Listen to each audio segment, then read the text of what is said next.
제 아들이 설교를 준비하고 있는데 이런 말을 하더라고요. 아빠, 설교 너무 길게 하지 마. 지난주에 설교 너무 길었어. 하지 마. 이러더라고요. 그 제가 길티의식이 생기더라고요. 아, 너무 길었나? 이런 생각이 드니까 오늘은 좀 짧게 해야겠다. 이런 생각이 들었습니다. 여러분, 교도소가 아주 흉악범을 수감하는 그 교도소에서 너무나도 싸움이 많이 벌어지니까 교도소장이 이 싸움하는 이 수감자들을 어떻게 하면 좀 온순해지게 만들 수 있을까 생각하다가 어떤 계획을 가졌는지 아세요? 그 교도소 벽면 있는 곳마다 어떤 단어를 써붙였냐면 어머니라는 단어를 써붙였다 그래요. 그 신기하게 놀라운 일이 벌어졌습니다. 그 교도소에 그렇게 흉악범들이 날뛰더니 어머니라는 그 글씨를 보면서 온순해지더라는 거예요. 그래서 이 세상에 참 어머니가 가지고 있는 그 이름의 파워가 얼마나 대단한가 그런 생각을 다시 한번 해보게 됐습니다. 제가 늦은 나이에 맥포믹 신학교에 입학을 해서 한 2년 정도 다닐 때의 일입니다. 지금으로부터 한 10여 년이 지난 이야기인데요. 그때 한국에서 제 후배 목사님이 유학을 왔습니다.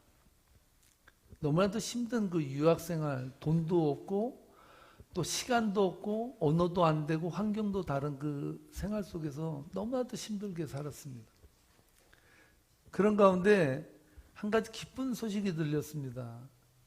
그 가정에 사모님이 아이를 임신했다는 거예요. 얼마나 그 어려운 가운데서 기쁜지 저에게 전화가 왔어요. 목사님, 저희가 드디어 시민권을 받는 아이가 제 아내에게 생겼습니다. 이런 거예요. 그래서 축하한다고 그렇게 함께 덕담을 나눴는데 어려운 유학생활의 기쁨이었던 그 아이는 세상에 태어나서 10여일을 지나다가 하나님의 품에 안겼습니다. 이 아이가 태어나자마자 너무나도 이 몸 상태가 안 좋아서 황달이 생기고 애가 인큐베이터에서 있었는데 그때 문병을 갔는데 인큐베이터 안에 아이가 막 팔 떨면서 그렇게 숨을 할딱거리면서 있더라고요. 참 애처롭게 봤는데 그렇게 세상에 태어난 지 10여일 만에 하나님의 품에 안긴 거예요. 목회를 하면서 여러분 가장 힘든 일이 무엇인지 아십니까? 원래 저는 좀 마음이 여리고 약해서 그런지 목회하면서 사실 행복하죠. 근데 목회하면서 가장 목회자가 힘든 거는 성도님들이 이해할 수 없는 방식으로 고난을 받을 때 그때는 어떠한 말로 위로를 해야 될지 어떠한 메시지로 하나님의 뜻은 어디에 있는지 그것을 설명해내고 하나님 앞에서 그것을 놓고 기도할 때 참 어려움을 많이 느낍니다. 하나님을 믿는 백성들에게 매일같이 쾌청한 날씨만 되면 얼마나 좋겠어요. 근데 그리스도인의 인생 가운데서도 바람이 불고 눈보라가 치고 또한 이해할 수 없는 방식으로 고난이 찾아오기도 합니다. 맥코믹 신학교 동료들이 그 자녀를 잃은 그 목사님 부부를 위해서 우리가 예배를 드려주자라는 의견이 나왔습니다. 그때 내가 맥코믹 그 동문회 회장을 맡았거든요. 서로 맡기 힘든 그 설교를 동문회 회장이라는 그 이유 때문에 제가 맡게 됐습니다. 그러니까 얼마나 그것이 힘든지 막 진액이 빠지는 것처럼 어려운 거예요. 그래서 하나님께 매달리며 기도하는 가운데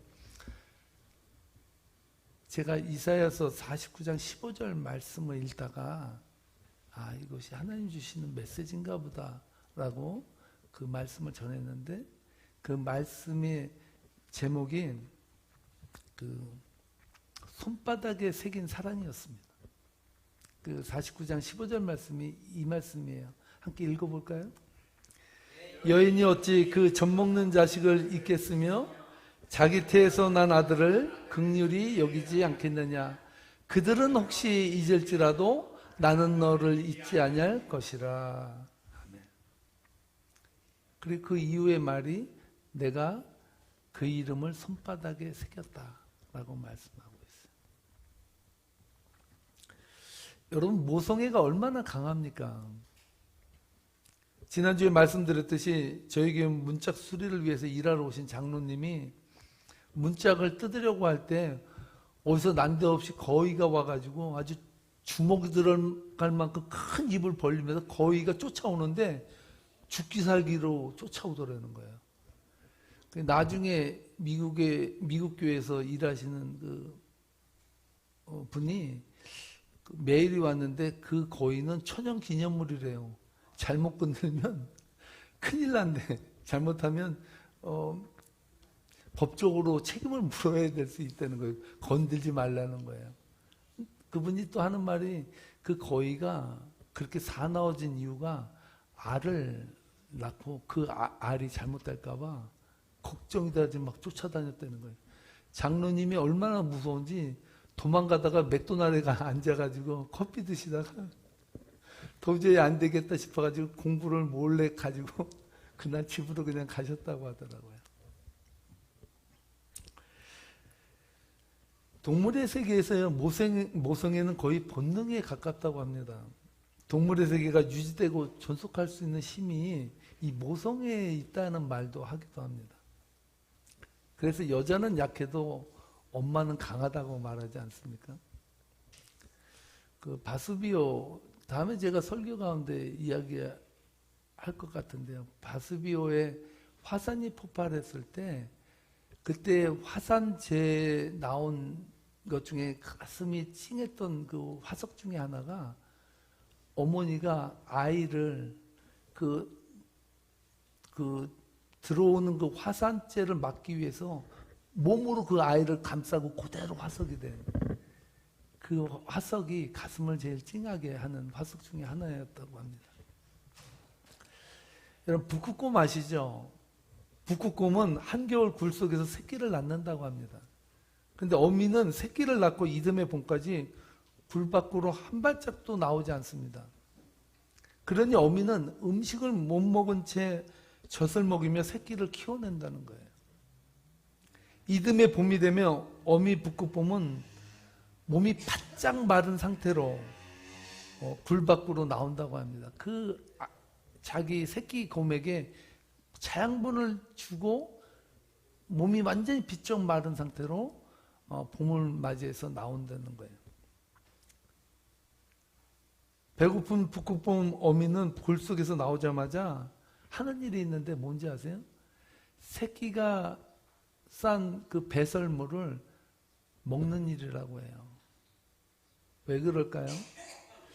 배고파서 먹는다고 생각을 했는데 그렇지 않다는 거예요. 이 북극곰이 그 자기 새끼의 배설물을 먹는 이유는 이 배설물 냄새를 맡고 다른 동물들이 와서 이 약한 곰을 자기 새끼를 잡아먹을까봐 그 냄새를 없애기 위해서 그 새끼 곰의 그 배설물을 먹어버린다는 거예요. 감동적이지 않습니까?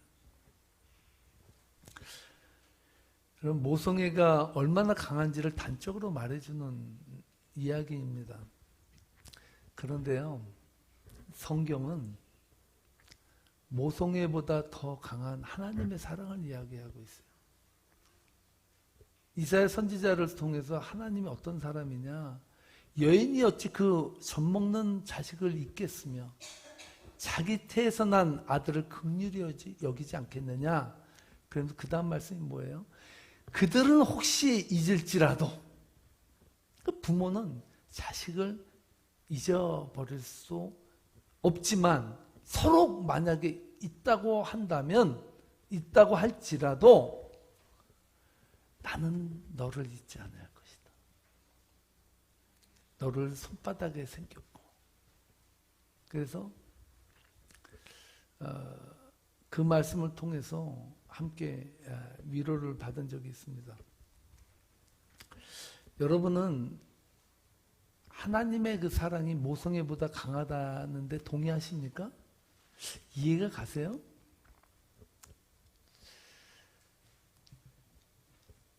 여러분들은 하나님 하면 떠오르는 이미지가 뭡니까?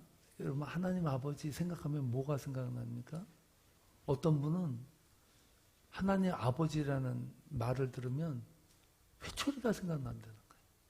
그래서 아버지에게 폭력을 당하고 살았던 그 자식은요, 하나님 아버지라는 말을 듣기 싫어서 교회에 안 간다는 거예요. 그래서 하나님은 어머니 같은 성품을 가졌다라고 말하기도 합니다. 우리가 하나님을 어떤 분으로 인식하고 이해하느냐가 왜 중요한지 아십니까? 그것은 우리가 하나님을 어떤 분으로 이해하고 받아들이느냐에 따라서 우리의 신앙관이 달라져 버려요. 그래서 우리는 어떻게 하나님을 이해하느냐가 그렇게 중요한 거예요. 어떤 분은요, 하나님을 폭군적인 왕으로 이해하는 분도 있습니다. 하나님께 잘못했다간 이런 분들의 신앙의 특징은요, 하나님께 잘못했다간 뼈도 못 추린다는 거예요. 하나님은 무서운 하나님이니까 조심해야 되는 거예요. 조심. 그래서 이런 사람들은 어떻게 생각하냐면요, 하나님과 적당한 거리를 유지하려는 거예요. 너무 가까워도 괴롭고 또 멀면은 터지고. 그러니까 중간에 선을 잘 이용하면서 그렇게 신앙생활을 해가는 게 그게 지혜로운 거라고 생각하는 거예요. 이런 신앙관을 가질 수도 있습니다. 너무 가까이 하기엔 너무 먼 당신인 거죠. 근데 여러분 생각해 보세요. 여러분의 자녀가 여러분을 대할 때 맞지 아니하려고 행동한다 그러면 얼마나 괴로울까요? 생각해 보세요. 내가 내 자식은 정말 사랑해요. 아무리 폭군이고 정말 악한 사람일지라도 예수님이 말씀하지 않습니까? 어떻게 부모가 떡을 달라고 하는데 돌을 주고 생선을 달라고 하는데 정갈을 줄 부모가 어디 있냐는 거야. 악한 자라도 그렇게는 안 한다는 거야. 악한 자라도. 악한 자라도 고슴도치도요, 자기 새끼는 사랑한다고 하지 않습니까? 사랑스러운 거예요. 예전에 제 아들이 중학교 때 연극에 나온다는 거예요. 놀랐어요. 우리 아들이 대사를 잘 외우는 걸 못할 텐데. 그래서 오라는 거예요. 초대를 받았습니다. 근데 제 아들이 가서 한 드라마에서 나온 역할이 지나가는 사람 역할이에요. 이렇게 딱 왔다가 돌아보다가 돌아가는 거야. 딱 그것만 했거든요. 그런데요, 저에게는 거기서 뭐 주인공도 안 보여. 아무도 안 보여요. 그 왔다가 가는 그 제 아들이 대견스러워서, 야, 제가 저런 걸 그래도 했다는 거야? 저는요, 제 눈에는 걔밖에 안 보이더라. 이 부모의 사랑이 그런 게 아니에요? 부모라는 건 그런 존재 아니에요? 내 아들이 세상에서 제일 예쁜 거예요. 내 아들이 세상에, 내 딸이 세상에서 제일 예쁜 거예요. 그게 부모의 마음이거든요. 진노 가운데서 이 세상을 쓸어버리시겠다는 말씀 가운데서도 때로는 이방 민족을 시도 말리지 말고 진멸하고 다 죽여버리라고 하시는 그 무서운 하나님. 그 폭군적인 이미지를 보여줄 수 있는 상황 가운데서도 성도들이 한 가지를 놓치지 말아야 될 것이 있어요. 그것이 뭔지 아십니까? 그것은 하나님의 자녀에 대한 하나님의 사랑과 돌봄과 관심은 ing라는 거예요. 계속된다는 거예요. 오늘 본문이 그 사실을 증명해 주고 있습니다. 이제 소돔성은 번영의 도시가 아니라 멸망받을 도시예요. 이젠 그곳은 살 곳이 아니라 완전히 파멸될 도시가 되어버렸어요. 롯과 그의 가족들에게 피하라고 경고를 내렸음에도 불구하고 롯의 행동을 한번 보십시오. 그가 어떻게 행동하고 있습니까? 15절로 16절 말씀입니다. 함께 읽어보겠습니다. 동틀 때 천사가 롯을 재촉하여 이르되 일어나 여기 있는 네 아내와 두 딸을 이끌어내라. 이성의 죄악 중에 함께 멸망할까 하노라. 그러나 롯이 지체하며 그 사람들이 롯의 손과 그의 아내의 손과 두 딸의 손을 잡아 인도하여 성 밖에 두니 여호와께서 그에게 자비를 더하셨습니다. 아멘. 동틀 때 천사가 재촉하는 거야. 너 이제 이 땅 망한다니까. 시간이 없다. 빨리 지금 네 아내와 딸들을 데리고 이 성을 빠져나가야 돼. 이렇게 계속해서 위기를 경고하며 이야기했습니다. 근데 아이러니하게도요. 롯이 그전 말씀에 보면 어떻게 했습니까? 사위들에게 가서 얘기했죠. 야, 이 성 망한다. 우리와 같이 빨리 이 성을 탈출하자 그랬잖아요. 누가 얘기했어요? 롯이 가서 얘기했어요. 근데 정작 지는 안 가. 롯이 머뭇거리고 있는 거예요. 그렇다면 여러분, 롯이 왜 지체를 하며 머뭇거리고 있을까요? 가수 최진희가 그 답을 말해줬습니다. 1992년에 발표한 최진희의 노래의 제목이 뭔지 아십니까? 뭐예요? 최진희가 불렀던 그 노래의 제목이 미련 때문에. 그놈의 미련 때문에 롯은 지금 이러지도 못하고 저러지도 못하고 있어요. 현대를 살아가는 그리스도인들의 자화상을 보는 것 같지 않습니까? 하나님께서 계속해서 두 팔 벌려서 하나님의 자녀들을 계속 부르고 있는데 그놈의 미련 때문에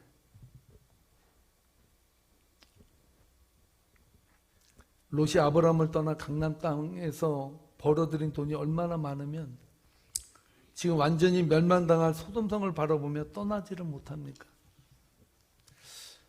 사람이 얼마나 어리석습니까? 제가 어릴 때는 돈을 몰랐습니다. 제 동심의 세계에서 가장 큰 부자는 딱지와 구슬이 많은 아이였어요. 그래서 돈이 생기면 딱지와 구슬로 바꿨습니다. 맨날 가서 딱지와 구슬을 사가지고 맨날 그거를 자면서 세는 거예요. 하나, 둘, 셋, 넷 이렇게.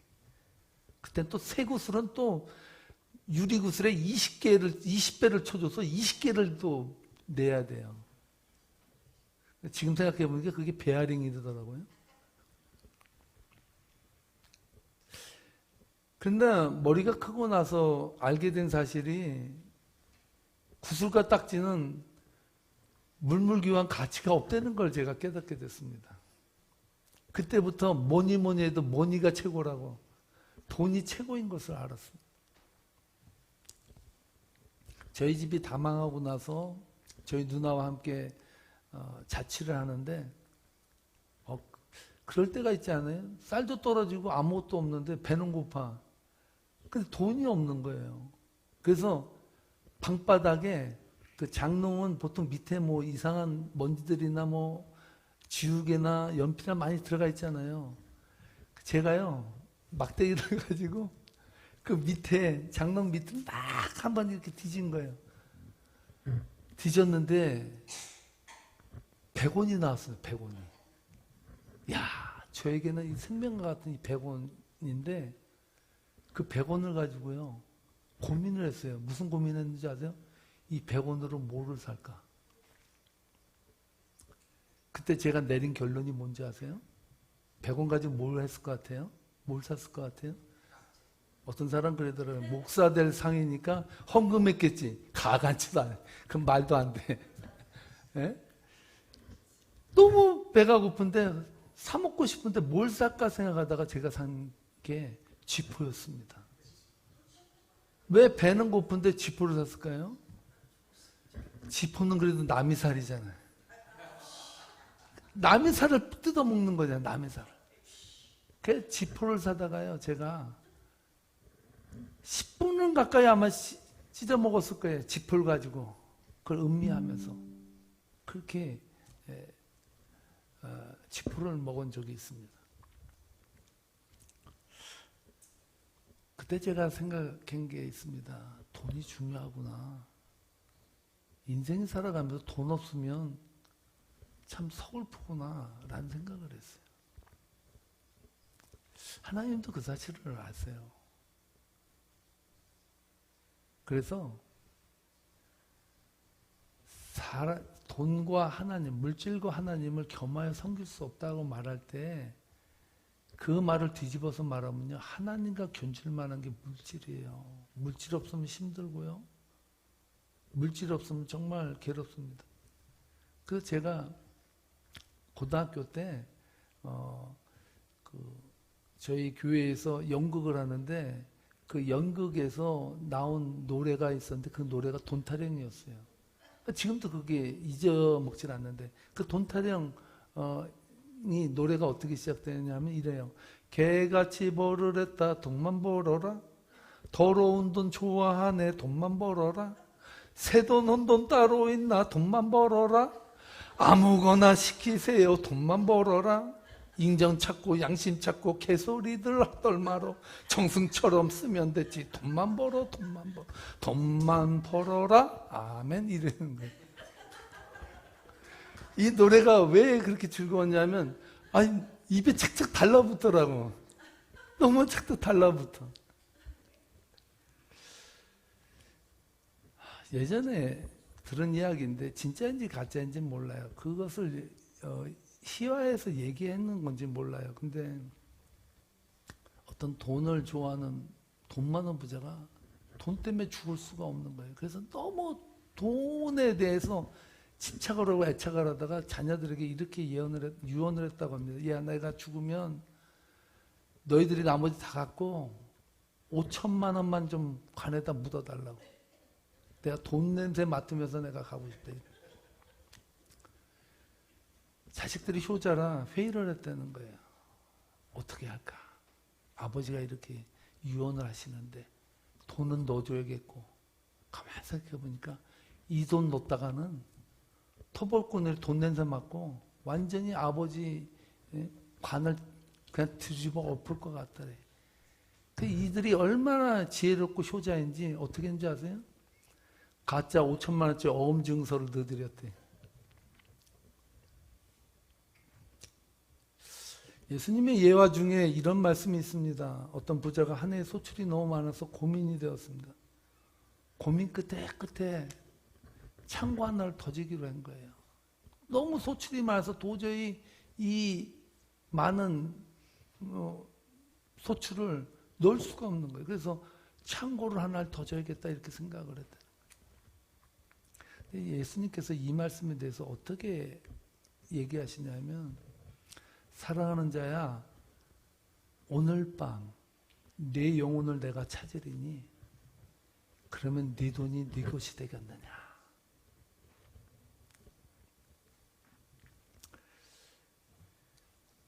롯의 발이 떨어지지 않는 거예요.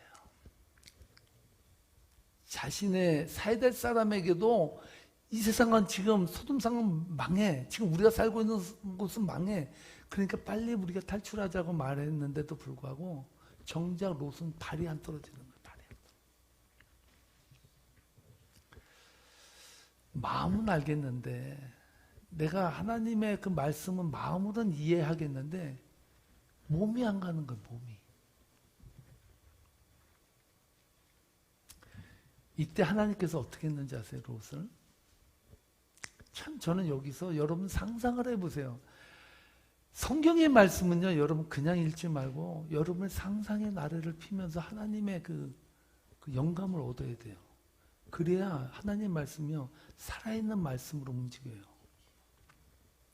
오늘 말씀을 보니까 어떻게 했냐면요, 하나님께서 롯을 성 밖으로요, 제가 볼 때는 그래요, 질질 끌고 갔어.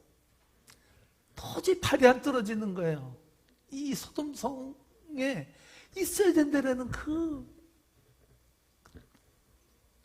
집착, 그 집착에서 벗어나지 못하니까 하나님께서 여호와의 사자를 통해서 그 롯을 끌고 질질, 제가 볼 땐 질질 성 밖으로다 일단은 피신시켜 버리더라고요.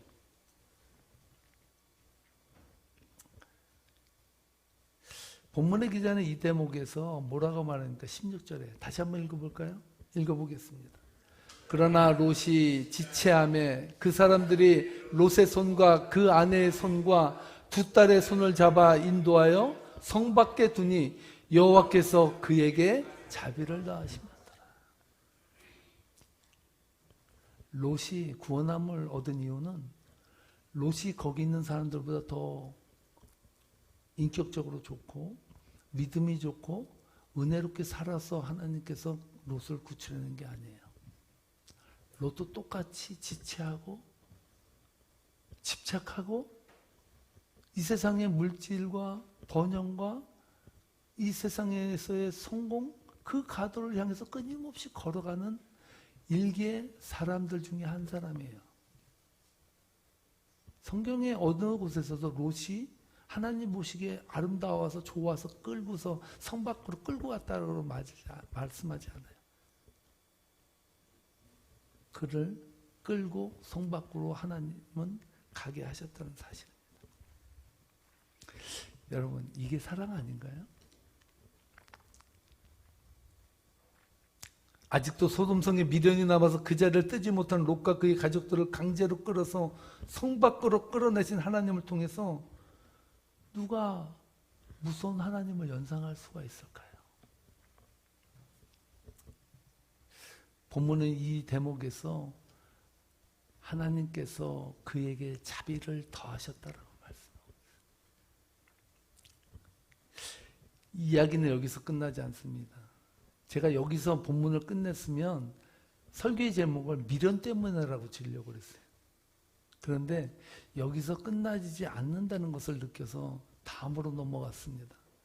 17절로 20절 말씀에 보면 뭐라고 말합니까? 함께 읽어보겠습니다. 그 사람들이 그들을 밖으로 이끌어낸 후에 이르되 도망하여 생명을 보존하라. 돌아보거나 들에 머물지 말고 산으로 도망하여 멸망함을 면하라. 롯이 그들에게 이르되 내 주여 그러지 마옵소서. 19절 계속해서 20절까지 읽겠습니다. 주의 종이 주께 은혜를 입었고 주께서 큰 인자를 내게 베푸사 내 생명을 구원하시오나 내가 도망하여 산에까지 갈 수 없나이다. 두렵건대 재앙을 만나 죽을까 하나이다. 보소서 저 성읍은 도망하기에 가깝고 작기도 하오니 나를 그곳으로 도망하게 하소서. 이는 작은 성읍이 아니니까 내 생명이 보존되리이다. 하나님의 사자들이요, 머물지 말고 돌아보지 말고 빨리 산으로 멀리 도망가라. 데스남 멀리 저 산이 보이는 데까지 가라는 거예요. 그런데 신기하게도 롯이 어떻게 합니까? 안 돼요. 안 돼요 말하면. 너 힘들어요 이렇게 말해요. 쉽게 말하면 뭡니까? 살려주겠다고 도망가라 그랬는데 롯은요 반기를 들고 있어요. 그 이유가 뭡니까? 저기까지 가기에는 도망가기 너무 먼데 힘들다는 거예요. 거기까지 가기에는 너무 위험하고 어렵다는 거예요. 거기까지 못 간다는 거예요. 저는 이 대목을 읽으면서 무릎을 탁 쳤습니다. 야, 롯이 참 대단한 인물이라는 생각이 들었어요. 왜 그런지 아세요? 지금 유황불이 떨어지는 지금 그 상황이 와 있는데, 예? 그 진노 가운데 하나님은 지금 벌겋게 지금 이 세상을 향해서 진노하고 계시는데, 거기서 하나님에게 제안을 하는 거예요. 나 저기까지 못 간다는 거예요. 나 갈 수 없다는 거예요. 쉽게 얘기해서 지금 진노 가운데 유황불이 떨어져 준비를 하는 가운데 롯은 자신이 피신할 길을 두고 하나님과 딜을 하고 있어요. 이게 가능하냐는 거예요. 저는 이 대목에서 롯을 다시 봤습니다. 어떤 분은 이렇게 이야기합니다. 참 롯은 버르장머리가 없어서 더럽게 없다. 어떻게 그 진노 가운데 살려주는 하나님 앞에서 딜을 하고 앉아가지고 저기까지 너무 멀다고 좀 다시 좀 제안하자고 이렇게 하나님과 딜을 하고 있다는 것이 가능하냐 이렇게 봅니다. 그렇게 생각할 수도 있어요. 그런데요, 이 롯의 행동을 다르게 보면요, 이 롯은 진짜 하나님을 아버지로 생각하고 있구나라는 생각이 들었어요. 많은 사람들이 하나님을 전능하신 하나님, 존귀하신 하나님, 무서운 하나님, 우리에게 진노하신 하나님, 그런 하나님을 인식하는데 롯은요, 하나님을 따라하시기 바랍니다. 내 아버지. 내 아버지를 인식하고 있어요. 얼마나 하나님과 가까우면 지금 소돔성을 멸하려고 눈이 진노로 이글거리는 하나님 앞에서 당당히 너무 멀다고 가까이 가게 해달라고 요구할 수 있겠습니까? 제 어릴 때 코미디언 중에 기억에 남는 분이 두 분 있습니다. 한 분은 구봉서 장로님이고 한 분은 배상용 씨예요. 비실비실 배상님이지 않습니까? 이분이 뭡니까? 개다리춤으로 유명했잖아요. 막 개다리춤 이렇게 추면서 가면 학교에 아이들이 오는데 다 개다리춤 추면서 가.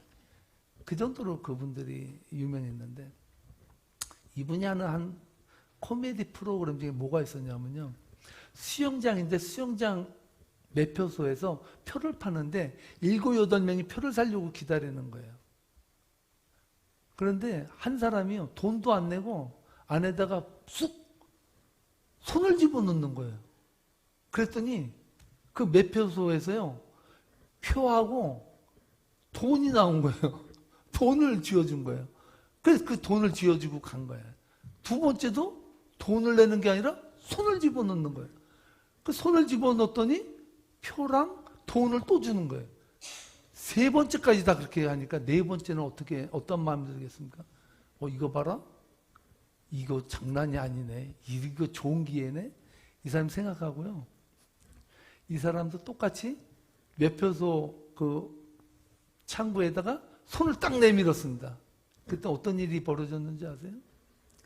매표소 직원이 나오더니요. 그 사람에게 뭐라고 말했는지 아세요? 야, 이 자식아, 지가 내 아들이야?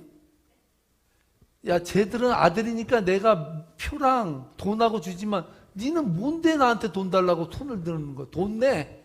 이러는 거예요. 근데 지금 제가 생각해 보니까 이게 영적이라는 거예요. 이 영적인 거예요. 오늘날 그리스도인들이요. 아버지에 대해서, 하나님 아버지에 대해서 너무 몰라도 몰라요. 하나님은 이 세상의 악에 대해서 진노하시는 건 맞아요. 하나님 정말 정의를 사랑하시고 약한 자가 부르짖는 그 부르짖음에 응답하시는 분이에요. 근데 그리스도인들이 하나를 모르는 게 있어요. 그게 뭔지 아세요? 하나님이 내 아버지라는 사실을 잊어버렸어요. 그저 하나님은 무서운 사람, 조금만 잘못하면 채찍을 드는 사람. 그렇게 하니까 신앙생활을 하니까 적당히 믿고 하나님과 밀당하고 온갖의 거래를 하고 조금씩만 내가 하나님 앞에 보이고 그렇게 그냥 그럭저럭 넘어가자는 거예요. 그게 자식과 부모의 관계입니까? 완전 주인과 노예의 관계 아닙니까? 주인과 노예의 관계. 저는요, 오늘 본문에서 우리는 그 하나님의 사랑을 읽어낼 줄 알아야 된다는 거예요. 하나님을 엄격한 폭군으로 이해하는 신앙생활을 하는 사람들은요, 평생 신앙생활을 해도요, 늘 하나님을 피해 눈치 보는 신앙만 하게 됩니다. 매일같이 하나님과 거래를 하고요. 매일같이 하나님과 당당히 서질 못하고 돈을 뜯어가는 일수꾼으로 이해할 수 있습니다. 이런 분들의 신앙생활이 즐겁겠습니까? 소돔성, 그 죄가 만연한 그 소돔성에서 멸망이 임박한 그 땅을 살아가는 롯에게는요, 멸망이 중요한 문제가 아니에요. 이 세상 사람들은요, 세상이 멸망할 것을 가지고 두려워하고 살지 모르지만 그리스도인들은요, 당당히 하나님 아버지가 내 아버지라는 사실 때문에 우리는 행복해야 돼요. 그리스도인들은요, 이 세상 살면서 행복할 권리가 있어요. 왜요? 하나님의 아버지이시기 때문에. 이것이 하나님의 자녀에게 주시는 하나님의 권세 아니에요? 이 권세를 누려야죠. 왜 매일 두려움에 살아갑니까? 하나님이 내 아버지인데. 우리는 왜 세상을 이렇게 피해자처럼, 루저처럼 그렇게 세상 사람과 똑같은 방식으로 세상을 살아갑니까? 하나님의 사자가 그 다음 말에 보면 제가 여러분들의 말한 말을 그대로 전달하고 있어요. 21절로 22절 말씀 함께 읽어보겠습니다. 그가 그에게 이르되 내가 이 일에도 네 소원을 들었은즉 네가 말하는 그 성읍을 멸하지 아니하리니 그리로 속히 도망하라. 네가 거기 이르기까지는 내가 아무 일도 행할 수 없노라 하였더라. 그러므로 그 성읍 이름을 소알이라 불렀더라. 할렐루야. 놀랍잖아요. 네가 거기에 이르기까지는 내가 아무것도 행할 수 없다. 그렇게 말씀하면서 그 성읍 이름을 소알이라 그랬다는 거예요. 소알이라는 이름의 뜻이 뭡니까? 작다라는 거예요. 작은 성이에요. 작은 성. 중요한 것은 무엇인지 아십니까? 그 롯 때문에 누가 구원함을 받았어요? 소알 사람들이 멸망받지 않았어요. 놀라운 은혜 아닙니까?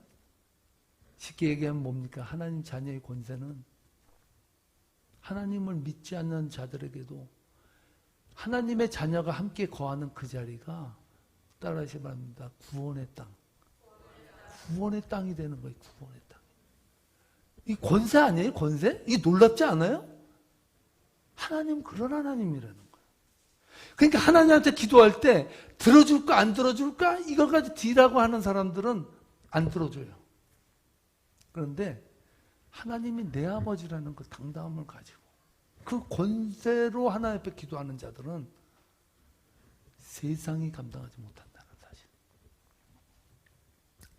저는 오늘 이 본문을 통해서 민수기서 6장 24절로 27절 말씀, 이 말씀이 뼈저리게 다가왔습니다. 우리 함께 민수기서 6장 24절 27절 말씀 읽어보겠습니다. 여호와는 내게 복을 주시고 너를 지키시기를 원하시며 여호와는 그의 얼굴을 내게 비추사 은혜 베푸시기를 원하시며 여호와는 그 얼굴을 내게로 향하여 드사 평강 주시기를 원하노라 하라 할지니라. 그들이 이같이 내 이름으로 이스라엘 자손에게 축복할지니 내가 그들에게 복을 주리라. 아멘. 요한은 우리들에게 복을 주시기를 원하시는 분이시죠. 오늘 이 말씀 요한은 우리에게 복 주시기를 원하신다. 그 하나님이 내 아버지다 라는 이 말씀을 통해서 하나님의 위로와 능력을 받는 귀한 삶이 되기를 주님의 이름으로 축복합니다. 기도하시겠습니다. 하나님, 세상을 살면서 너무나도 두려울 때가 있습니다. 물질을 지켜야 인생을 지킬 수 있다는 강박관념이 우리로 하여금 돈의 노예가 되게 만들어 버립니다. 이 세상 사람들은 그 사랑을 갖지 못했습니다. 그래서 세상에 집착하고 명예에 집착하고 이 세상 성공에 집착하며 굶주려 합니다. 그러나 그리스도인들은 하나님의 아버지를 소유한 백성들입니다. 세상이 빼앗을 수 없는 그 사랑을 받은 자들입니다. 성령이 오늘 이 시간 세상을 바라보며 떨며 불안해하며 두려워하며 돈과 물질과 세상의 노예가 돼서 집착하여 살아가는 성도들은 없습니까? 오늘 이 시간 하나님이 내 아버지인 것을 가슴 쏙이 새겨지는 시간 되게 인도해 주옵소서. 그래서 하나님을 믿는 자들의 자유함을 구가하는 인생 되도록 축복해 주옵소서. 이제는 우리 주 예수 그리스도의 은혜와 아버지 하나님의 무한하신 사랑하심과 성령님의 교통하심이 하나님을 아버지로 모시고 살아가는 세계명교회 백성들 머리 위에 이제로부터 영원토록 함께할지어다. 아멘.